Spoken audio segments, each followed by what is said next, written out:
Photography might seem complicated, but I got you. In this video, I'll be teaching you the fundamental skills needed to take amazing pictures. You'll learn how to control light using exposure triangle, which consists of shutter speed, aperture, and ISO. And by the way, I'm Deus Mat Noir, a creator that likes to take pictures here and there. This video and others on my channel are the helpful types of videos I wish I had when I was starting. So, mastering these three settings will give you the full control over your photos. Let's get started by understanding the exposure triangle. Light is the essence of photography, and exposure triangle helps you control how much light enters your camera. Each has its own role. Shutter speed controls motion blur and freezes action. Aperture controls how much of your image is in focus, and ISO determines how sensitive your camera sensor is to light.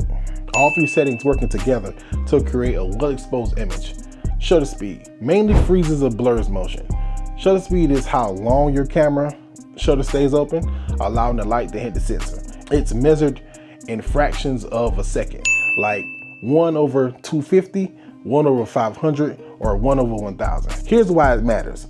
A fast shutter speed, camera shutter stays open, allowing light to hit the sensor. Here's why it matters. A fast shutter speed, 1/500 or faster, freezes action, great for sports, wildlife, or street photography. A slow shutter speed, like 1 second or more, allows more light in but can create motion blur. Perfect for light trails, waterfalls, or low light shots with a tripod. Main thing to remember that is a setting like this is an inverse. The bigger the number, the slower the shutter speed. Common mistake is that many beginners get blurry photos simply because their shutter speed is too slow. If you're shooting handheld, use that at least 1/250 for sharp images.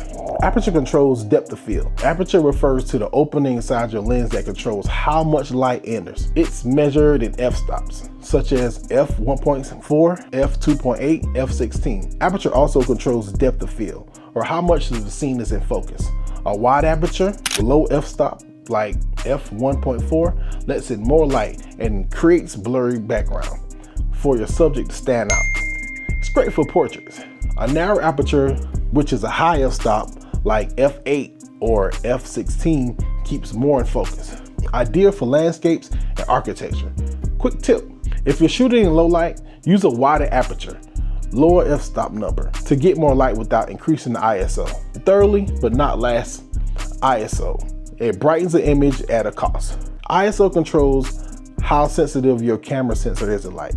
Lower ISO values like ISO 100 or ISO 200 produces clean, noise-free images, while high values like ISO 3200 or ISO 6400 creates images bright, but they also introduce grain or digital noise. Think of ISO like a backup light source. Use it only when you can adjust the shutter speed or aperture to get the correct brightness. Another pro tip, set your ISO as low as possible while keeping your shutter speed and aperture at the same settings you need.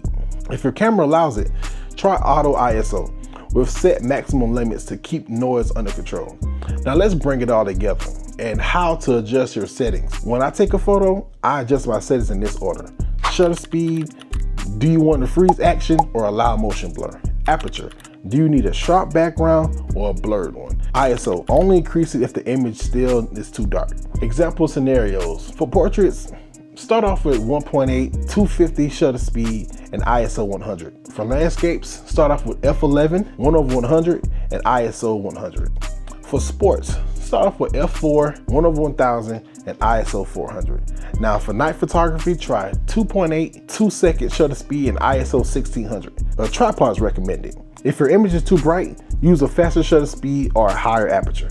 Now you understand the exposure triangle. You have more creative control over your photos.